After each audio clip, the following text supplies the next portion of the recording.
Dr. Moali, welcome to the Uncovery podcast. Thank you so much for having me. I'm very excited for our conversation today.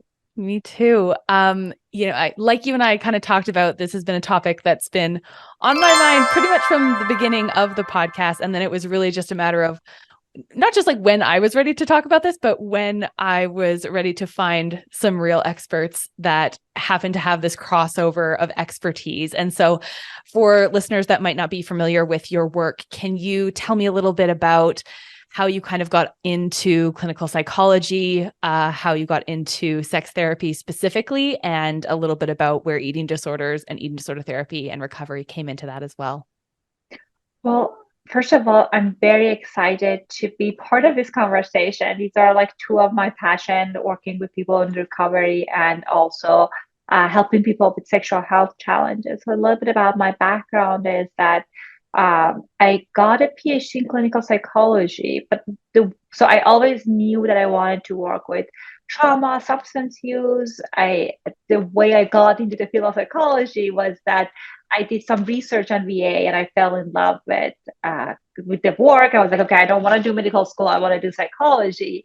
But I never knew that there was a field called sex therapy until I had my own challenges. When I was in graduate school, I was in a relationship that for the longest time, sex was very painful for me. And even when I was in a graduate school in psychology, I didn't know sex therapy is a thing.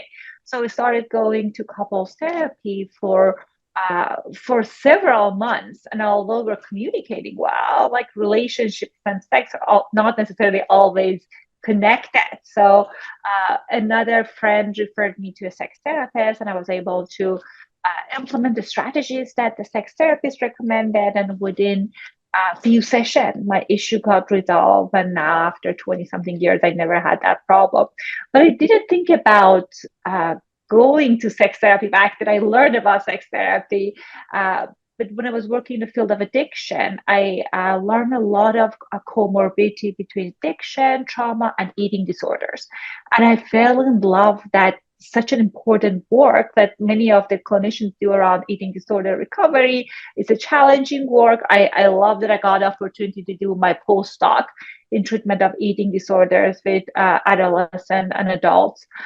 And one thing that was very interesting for me that it's like most of my life talking about sex came uh, easy to me. Although I'm Iranian American, I grew up in a conservative community, but to me it's been always comfortable to talk about sex. So when I was working with people in recovery, whenever they had a question, I was answering them, and I found out that very soon our sessions were turning to sex therapy sessions. So I needed more additional training in that. And I started my podcast 7 years ago for my clients. And since then, I got certification in sex therapy, and I've been doing the podcast on weekly basis. And yeah, and I think it's such an interesting relationship between eating disorder recovery, and sexual health. Yeah. Oh, amazing. And what a journey to it as well. We'll definitely be linking all of the information about your podcast as well so that people can find it after this. But I guess what are the main crossovers that you immediately saw between eating disorder recovery and sex therapy and issues with sex? Well, it's funny that earlier time, what I've noticed, which was interesting, was that many of my clients, when they started to go on this journey of recovery, like when they were past, for example, if they were struggling with anorexia nervosa throughout that process of weight restoration, that was the first time that they were talking about sex, right? So when your body is in the place of starvation, all of your hormones are shut down. It's really hard for you to be sexually motivated. So as soon as people were start talking about sex, I would get very excited. Like, thank God we're moving forward with the recovery. So that was part of it. Also, I know what I've noticed with many of my clients after recovery, if they are in the relationship dynamic can change drastically because especially if someone's eating disorder is acute, their primary relationship is with the eating disorder, and the sexual part is not as present. So when people discover pleasure, discover recovery, and kind of move forward, I guess, with recovery, the relationship dynamic can change, sometimes for better, sometimes for worse, because the whole dynamic is different now. So that's something else I've noticed.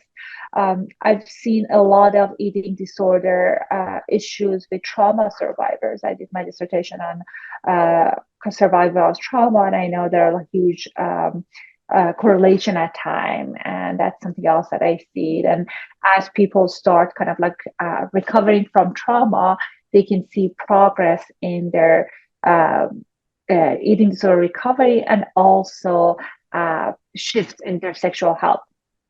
It's such a complex and completely intrinsically linked set of things insofar as I can see, where often you have trauma as an underlying issue for both eating disorders as well as sexual, let's call it either dysfunction or discomfort or other kinds of sexual issues. And so if you're able to actually unpack the underlying trauma, you can imagine that that would be greatly impactful, not just for the eating disorder recovery, but all other parts of someone's life, including their sexual life. When you see somebody through this process, where in their recovery are you usually seeing them? Because what I would imagine, or at least what I can kind of say from my own experience, is that, like you mentioned, especially when it comes to a restrictive eating disorder like anorexia, you are not functioning sexually, hormonally at a normal baseline whatsoever when you are underweight in that way. We know that hormone health has so much to do with where your body weight is at and how your fat stores are going, and all of that sort of normal baseline functioning of your physical body manifests then in that hormonal health. And hormonal health, it seems to me, is extremely important when it comes to things like sexual desire and sexual health overall. So in anorexia, in deep eating disorder, you have no desire whatsoever. You are so cut off, not just like from your body, but you are just completely cut off physically in your hormone function. And so you are not desiring sex. And so it's almost like it doesn't occur to you to want it when you're deeply entrenched in your eating disorder. Is that something that is that what you would typically see until someone kind of reaches a relatively stable weight? Absolutely, I agree with you that for many of my clients that they don't experience desire when they are like the eating disorder part is acute, the starvation part is acute. So the first kind of like order of things is for people to get in a more of a stable place, because that impacts their level of anxiety, depression, desire. Because the other thing that we know, that when people are extremely underweight, just purely from physiological part, the anxiety is quite high and depression is high. And when anxiety is high, it's really hard to show up sexually with the partner. So I agree with you that when people, oftentimes when they've done kind of higher level of work, like if they went to the higher level of care, like for example, if they went to residential partial hospitalization program, when they come into the more of a weekly therapy session, maybe sometimes that's the time that they start having these conversations and they're open to having this conversation. But I also agree with you that sometimes people start the journey of weight restoration, but then that was the time that they want to address the underlying issue. And if the underlying issue is trauma, if there are things that led to them to get disconnected from their body, then first those things need to get addressed before people feel more sexually connected. Yeah. And how does body image play into all of this? Because there's such a huge part of eating disorders that has to do with discomfort in my body, and specifically for a lot of people, the way that my body looks, the way that I feel in my body as well. How does that then impact somebody's sexual relationships and their relationships to sex? Absolutely. You know what's interesting? Like you brought up a really good point that many people in the society, because purely even for when they don't have an eating disorder, just because of the advertisement, they know what sexy quote unquote needs to look like. They don't know how sexy feels like. So for people, it's just a matter of does it present certain way. So what's important for people through recovery, as you know, that connecting with pleasure is such an important part of work. So when people kind of discover pleasure, that helps them to be more present. Because you're right that if we are disconnected from our body, for example, if we had some kind of trauma and on top of eating disorder, we might do spectatoring, like we're looking at the situation from outside. We're not in our body, and that makes it really hard to be present. And the eating disorder thinking is loud. So it definitely plays a huge role. I think for many people, feeling confident in their body or improving self-image is could be even the last stop in recovery because of how challenging it is and how multifaceted it is. And so, what do you think are sort of the different parts of the role of control as well? So somebody who's dissatisfied with their body and that's part of their eating disorder, they're obviously not going to be that excited to get naked in front of anybody, much less engage in pleasurable activities of that nature. And so in addition to that, there's a huge piece of eating disorders that has to do with control. And how does that sort of interplay with all of this and this feeling of this like restrictive kind of wound up feeling that I think I would imagine is almost the antithesis of a healthy sexual experience? One thing that's really important for people to be able to have great sexual experiences is to be able to allow themselves to be seen, right? Kind of you're showing your vulnerable self and trusting the partner and surrendering. And there's a big part of, as you mentioned, issues with eating disorder is a desire to control. And often that desire to control serves a purpose. Like it served a purpose in the past. It was a coping strategy at some point. Um, of course, not a healthy coping strategy, but it was a coping strategy that served people. So it's helpful to kind of think about what was the purpose of the eating disorder, and what do we need to equip people with to be able to go to the place of vulnerability. They get comfortable with being seen and be more relational. So it sounds like vulnerability and like the ability to actually engage in pleasure are two really key pieces that come along with recovery, as well as recovery into a healthy sexual life. And it's kind of that thing that you need to be able to do those things in your eating disorder recovery for your life, even aside from sex, because vulnerability and communication and interpersonal connection is important for anybody. And releasing control and allowing yourself pleasure with food is something that we talk a lot about in recovery. And so it seems like all of these things sort of have the same underlying pieces in there. So how do you identify sort of what the key steps are for any of your clients that come to you and, maybe they're going through eating disorder recovery for a while? How do you know when it's time to sort of turn on the talk about sex, and what are the steps that you kind of take with them? Well, I believe that any therapist, whether it's therapist or not sex therapist, it's really important to talk about sex from the beginning of the work together. I always ask people that about their sexual health, about what's working, what's not working. So I think that is important component of the treatment. But you're right that early on, maybe people are not motivated to work on it, or that's not an issue for them, right? So the main issue for them is that dysfunctional relationship they have at times, the eating and their kind of self-image piece. But I would say that for people, I go based on the goal that they have, right? So sometimes, as you mentioned, that there's this parallel that they get this, they connect with pleasure, like pleasures of food, pleasures of life, friendship. And that's a time that they get curious about pleasure.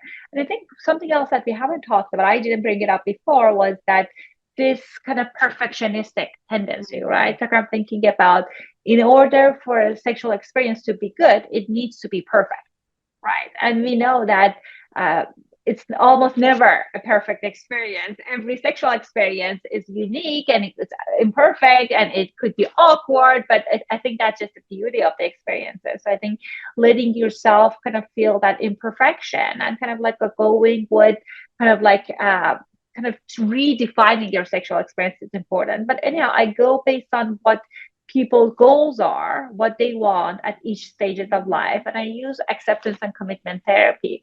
So with acceptance and commitment therapy, it's value based. So kind of thinking about what are some of the values that you have in your life, and what are some of the committed action for you based on those values. For example, if connection is a value for you, is sexual connection part of it or not, and how does cultivating that look like in this stage of kind of the recovery. So I think it's really kind of like important to go based on people's value and what they want, because as we know, 2% of population are also asexual, right? Whether they are Mm. in recovery or non-recovery, they might not have the excitement about wanting to have sex, or they have a different kind of experience and relationship with sexuality. So I think our experiences are just so vast that's important to kind of like keep in mind people's individual goals and differences.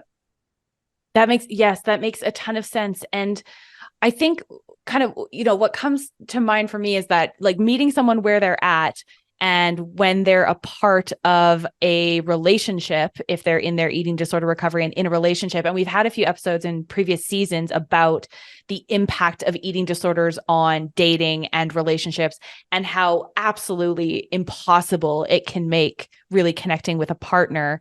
It's definitely always been the case for me in my eating disorder, that like really quality connection was impossible. It truly was absolutely impossible, to the extent that you end up kind of chasing after things that are not good for you, because on some level, that you're unavailable because you need to protect your eating disorder, but also the people that are good for you, that are turning towards you, you end up running away from, because you would rather protect your eating disorder than be truly vulnerable. And obviously then that ends up spilling over into sexual relationships.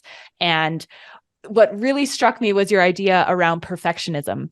Because I think that probably holds back people that are not just eating disorder people, although we know that that's a huge correlate between perfectionism and eating disorder tendencies. Those things kind of go hand in hand in a lot of cases.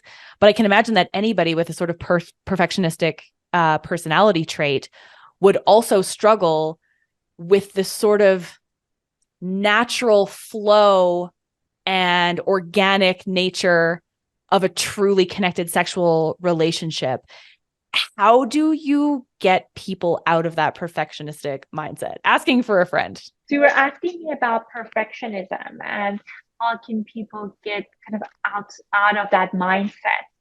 So it's really important to first recognize that is this process is helping me or not helping me.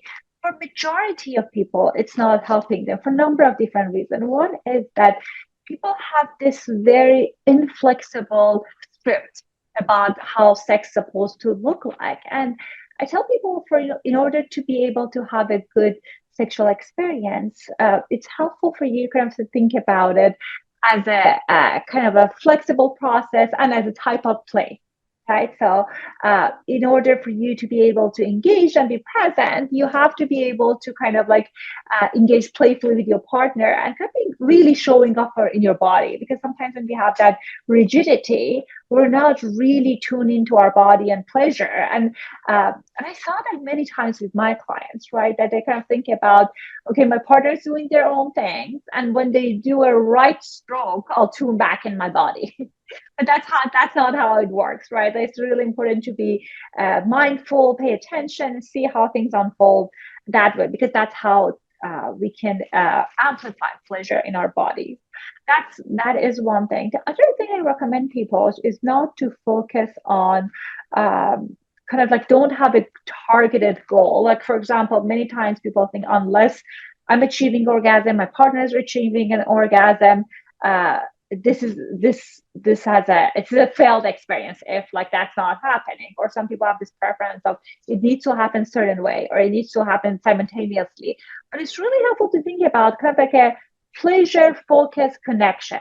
Like we could have like what's the meaning of sex for you? For some people it's connection, for some people it's adventure, and kind of like there are so many different ways that we can arrive to that place, like writing a screenplay, right? So if you want to kind of write a mystery screenplay or drama, there's just so many different scripts that can get you there. So I think that's also a part of it.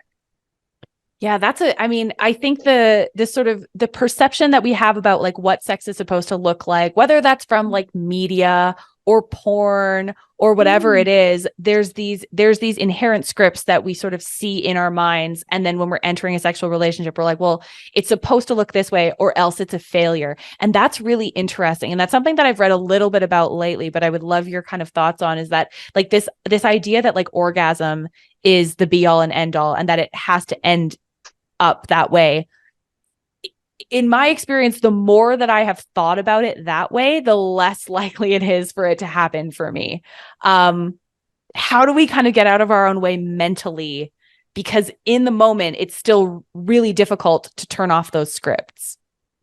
Absolutely. And as you said, that it's many people get fixated on the idea of I want to experience the orgasm, it's happening, it's not happening. And that chatter create performance anxiety and lead people to kind of not be able to have experience any type of pleasure because now they're in their mind and they're anxious about it.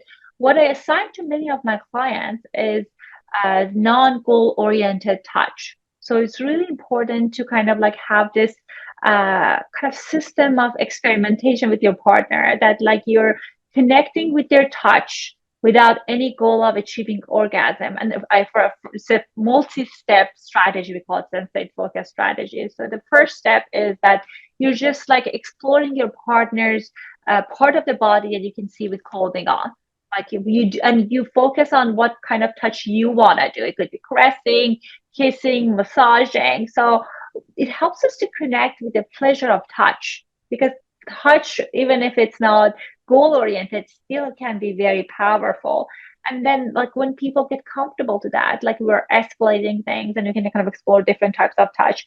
But the idea is that uh, I, I'm present for my senses in my body. And what we know is that sexual arousal, sexual pleasure, is a natural response of our bodies. Unless we're in a state of anxiety, that's something that we feel and experience. So I think it's really helpful to kind of have sets of exercises that's like purposefully gets not focused on orgasm, so people can reprogram themselves for kind of like defining the type of sexual experiences they want to have.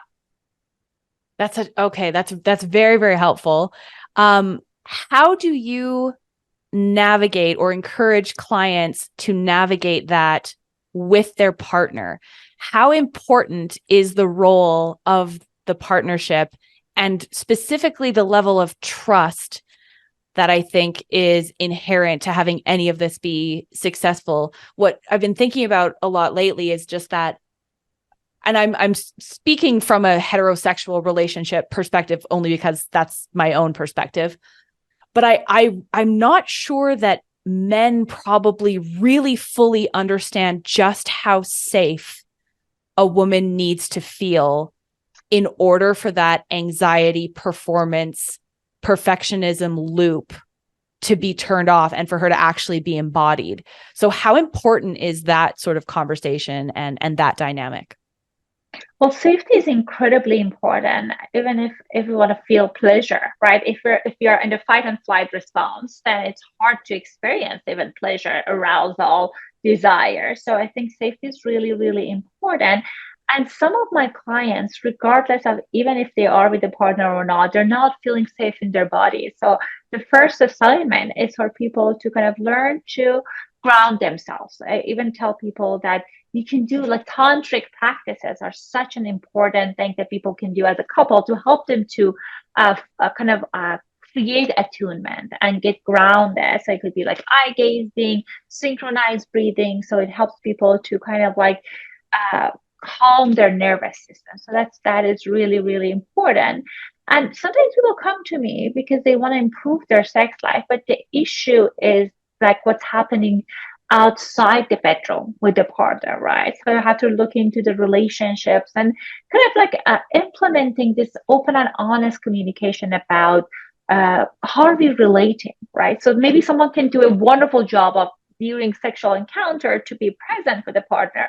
But if they've made comments outside the bedroom that made someone feel unseen, invalidated about their shape, about their body, and all of that, that gets in the way of creating safety. So that is really important. So I encourage people to focus on relational awareness. Where are we as a couple in this moment? And what are some of the things we can do to each of us cultivate safety in our body and in our relationship?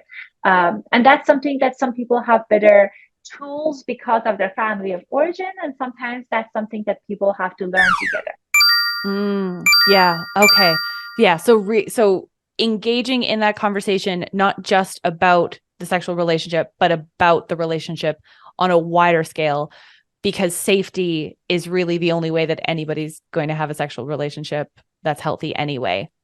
Mhm. And then once that sort of conversation then moves more specifically to like the sexual relationship, what are the things that you kind of encourage your clients to discuss with new partners? Let's say they're in recovery, for example, and your relationship with your body and your relationship with other people changes a lot throughout that journey.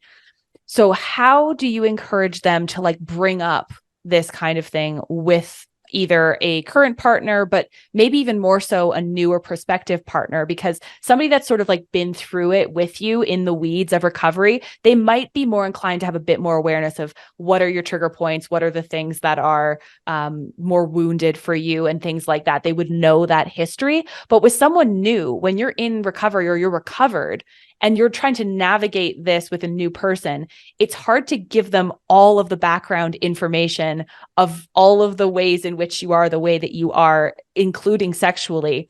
What are some of the either frameworks or strategies that you give clients that are entering new relationships, especially sexual ones?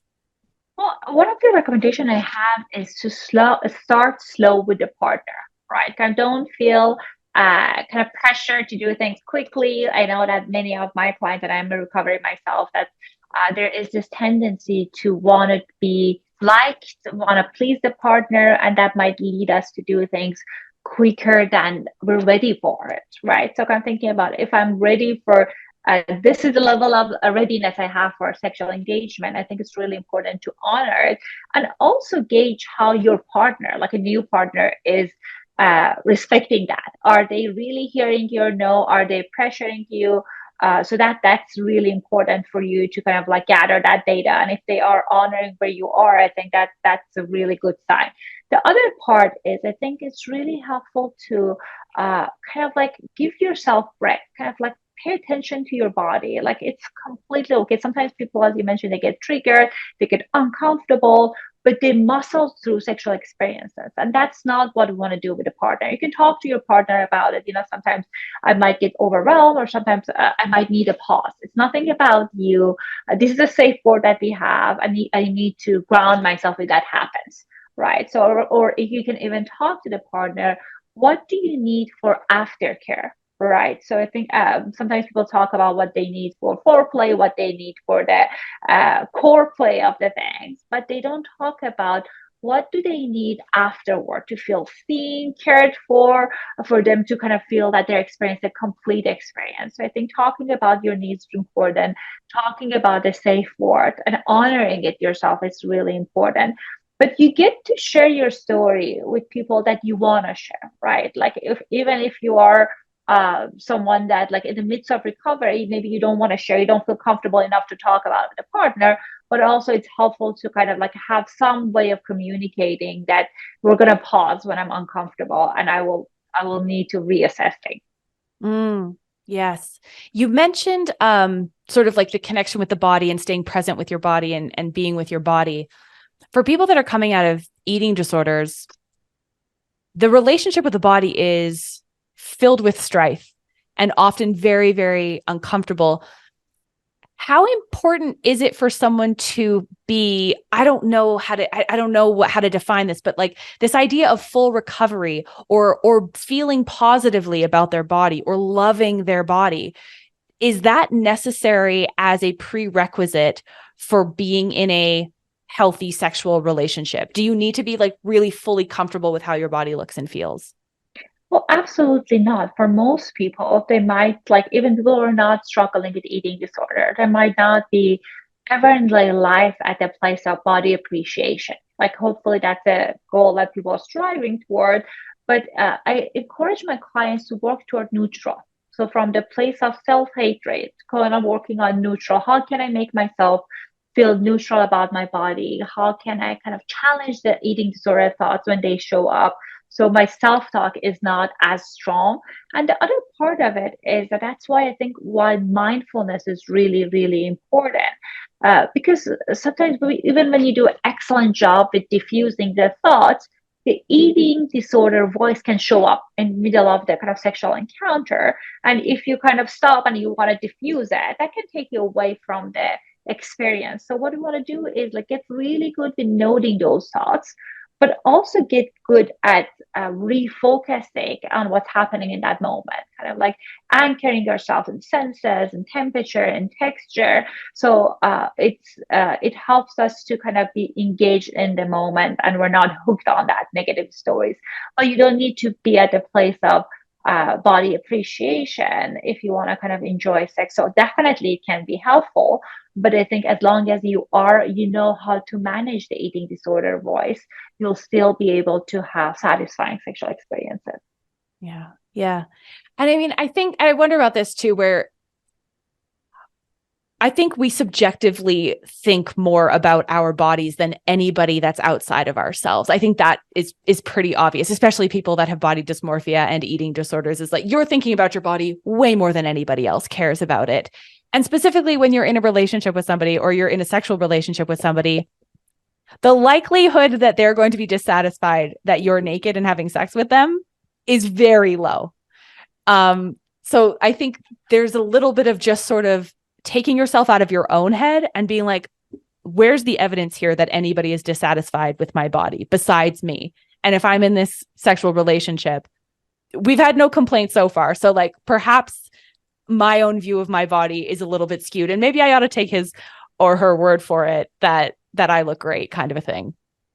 And I think also focusing on our own pleasure, right? Kind of thinking about how does it feel like in my body right now, right? Because I think especially for cisgender women, heterosexual women, sometimes we are trained to think about, as I said, like pleasing the partner, kind of making sure you're an excellent lover.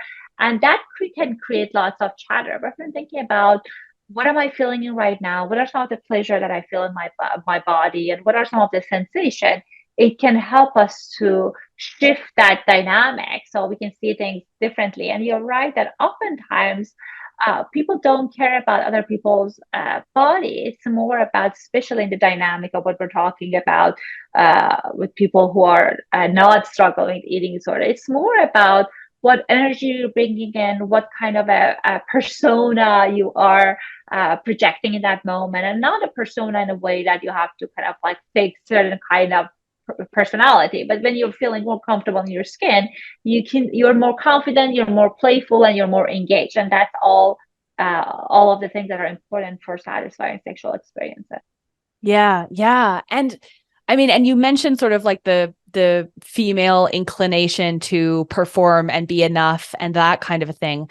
How do you encourage people to, specifically women, I think, to be able to receive sexually? Because that feels like a big mental hurdle. Absolutely. I think like first thing is kind of giving yourself permission. That's like I give myself permission to experience sexual pleasure, and also challenging the thoughts. What comes to your mind when you're thinking about the uh, sexually motivated woman, right? Because sometimes people think slut, they think shallow. What kind of a negative messaging I have around that? And are those messaging are accurate? Who can I even follow on Instagram or follow at places or people I know that I admire and they are sexually confident, because that almost at times help us to kind of like lean into what we want more of. So I think correcting that mental image is really important. The other thing that's really important is kind of like getting comfortable with your body. I think many times people are kind of like focused on what things supposed to look like, as we talked about, even around our genital, right? People kind of feel like, okay, it's not good enough. But get really comfortable with exploring your body when you're putting a lotion. What does it feel like? Looking at your genital on the mirror and kind of like getting educated yourself in your own physiology. That's really, really important. What's pleasurable for you? And focus on body discovery. I think that's also something else that's really important. I know that many people, they don't know about their bodies, right? So it's hard for them to experience pleasure. So when they're the partner, they often say, whatever you say, it's whatever you think you want to do, or like, you know what to do. But our bodies are very, very different. So I think there's something very empowering when we know what works with our body and communicating that with our partner. And I think really connecting with our pleasure, that can be very, very healing because that helps us to feel more confident, like, and be able to be more internally focused. Mm, I think that's so right. I think that the actual action of like healthy sexual relating actually can improve your own body image and the way that you actually end up seeing yourself. There's like something really powerful about that, I think.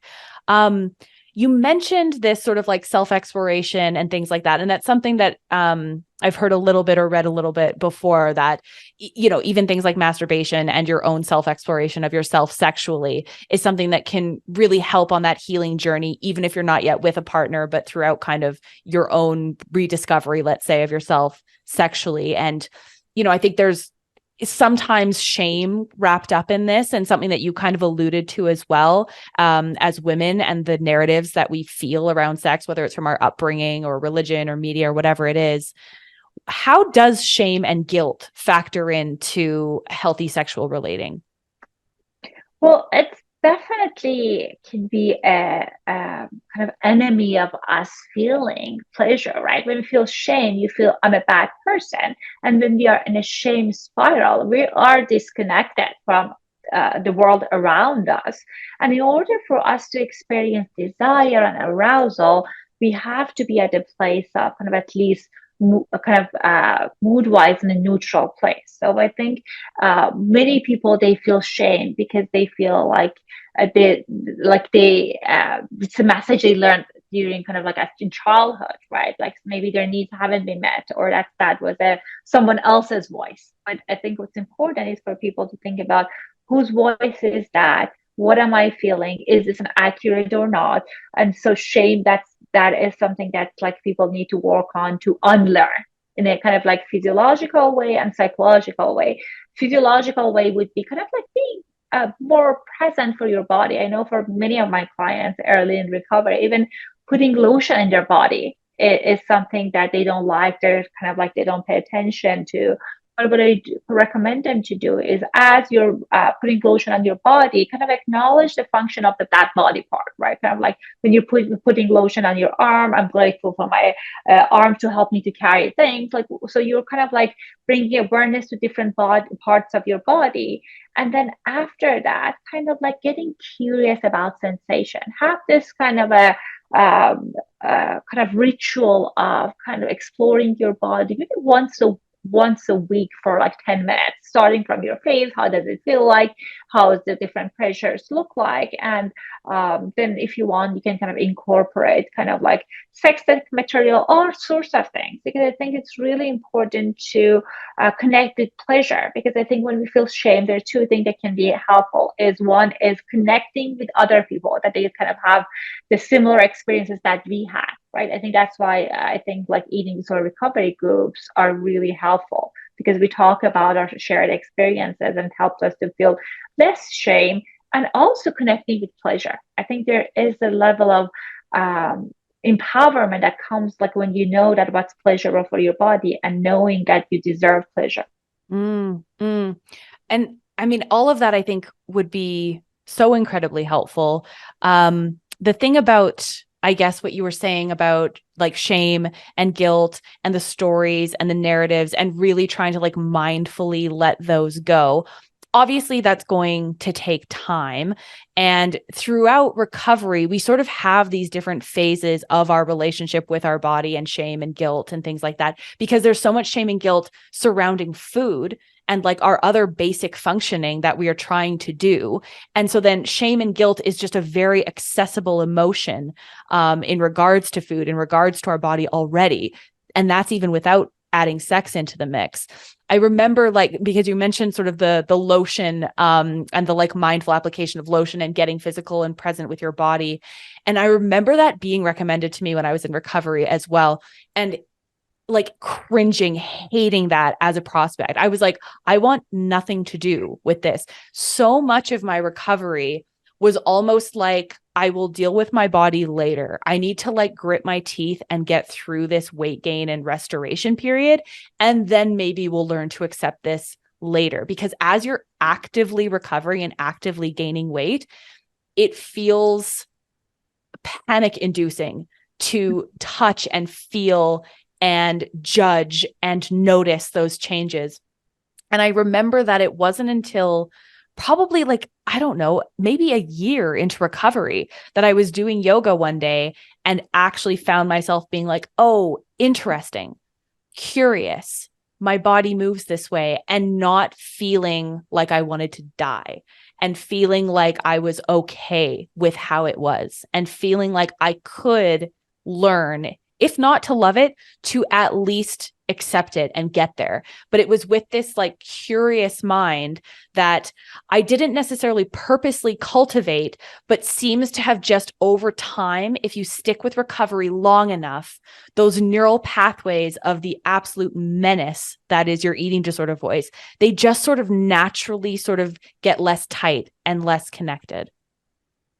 You brought up so many different great points, right? One is early recovery. I think actually the strategy we tell people is distraction, right? So we're kind of like tell people to get distracted, to kind of in a way get through being able to eat. Because like when the eating disorder voice is really loud, it's hard to eat. It's kind of a small, even small portion of the food. It's uncomfortable in your body. So it comes in stages. So when like the first goal is in a way weight restoration, because I think when people are more in the journey of weight restoration, their anxiety is less, their depression is less, they're able to be more present. And as you said, that eating disorder chatter is less powerful. But like later on, when you are kind of like a move from that first phase, and it comes this place of mindful eating that many people learn. And I think with mindful eating, is one of the interesting things is that there was this very fascinating research study that was done on people who were women who had low desire. And what they did was is that they had several weeks of them practicing mindful eating of raisin, and even Mm. practicing that helped them to increase more desire, because it was a practice of mindfulness, right? So we want to Oh, kind of like practice mindfulness, fascinating. yeah, outside the bedroom, so we can kind of like practice it inside the bedroom. So even just the practice of mindfulness, specifically mindful eating, and I know the raisin thing because they always make you do the raisin thing when you're in therapy. For anybody that's listening that has not been through this or has no idea what we're talking about, it's essentially the slowest eating of a raisin you can possibly imagine, because they have you basically like hold it in your hand, look at the raisin, notice what the raisin is like, notice how it feels. And then you take the raisin and maybe you smell the raisin or you look at the raisin and then you eat it and you notice the taste of it and you notice the texture. And it is the slowest, most mindful process. And it's just to eat this raisin. What I didn't know though is that doing that practice just increases sexual desire for people Right. that previously had lower sexual desire. That's amazing findings. Yeah, and I think what I love about it is you don't need to do sexual things when you're not ready in order to practice like a mindful sexual connection. You can practice it other places in your life, and you can translate it in the bedroom. I love that finding. That is so fascinating to me. I love that. That's my new favorite. That's my new favorite evidence in any kind of psychology or mindfulness. That's fascinating. Um, I want to kind of switch gears a little bit, and I want to ask you, in terms of gender split in your practice, for example, I'm making an assumption that you're primarily working with female clients. Do you see male clients as well, kind of struggling through these different types of dynamics? And if so, what are the differences that you see between men and women that are part of your clientele? Great point. So you're right that majority of people I see historically being cisgender, heterosexual, female, like in all different stages of life, right? From teens to older adulthood. Unfortunately, that's something that if you don't seek recovery, that's something that can impact your entire life. But as far as like the what I see in people of all gender, with heterosexual cisgender men, I've seen majority two types of eating disorder challenges. One is that around bulimia, especially younger ones, like the younger kids, that they kind of like college age, that they kind of learn to manage emotions, kind of manage trauma through kind of binging and exercising or binging or purging. The other one that I see, unfortunately, very common is orthorexia. This kind of fixation, especially in LA, of kind of clean eating, which turns to people have very rigid way of looking at the kind of like food and relating to food, or a kind of obsessive, kind of like going to the gym and using a steroid and all of those things, and kind of like not being able to connect with the partner because the main majority of the focus is around kind of like shape and self-image and everything that comes, unfortunately, with eating disorders. With my clients that they are kind of have same-sex partner interest, I also especially see a lot of in male clients that kind of fixation about the body because of the pressure of, in order for you to be sexual desirable in certain communities, you gotta have certain type of a body, and for transgender women also there's lots of pressure to have certain type of body in order to be desirable for dating. So it's just, unfortunately, we see it in different pockets of population, and with all of these unrealistic expectation, it's just becoming more prevalent. Yeah. Yeah. And unfortunately, that's of no surprise to me. I wonder, for men that struggle with either their body image, feeling safe in their body, eating disorder recovery, or just generally speaking, how does that impact their sexual relating? Is it different than the way that women sort of struggle? What are the sort of sexual relating struggles that men typically have? What I see different ways. One of a common one is low desire, which I see at times in female with low weight as well, kind of like an eating disorder spectrum, but kind of like feeling that, okay, I have no low libido, and their mind goes to kind of have hormonal issues. They don't know necessarily. They don't get the diagnosis, right? Because sometimes people think about eating disorder as something that only cisgender female are struggling with. So sometimes even the clinicians, they don't ask the right question. So I see it as issues with desire. And of course, when you don't have desire, it's hard to cultivate arousal, right? So many people come for kind of erectile challenges. And then when we're exploring things, we find that because desire is low and they're disconnected with their body. So those are the two main sexual challenges I see in men. Of course, self-image is also something that many men these days are struggling with, but I see it in lesser degree in men than women. Yeah. Yeah. That makes sense. And what would you, I guess, say are some of the key markers of a healthy sexual relationship?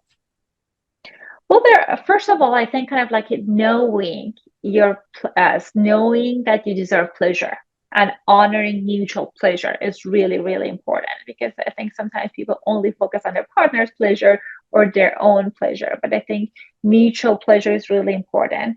Practicing in safe sexual experiences, even kind of psychologically, does this feel safe to me, right? That like, if am I communicating clearly about consent, about SDI? Am I advocating myself?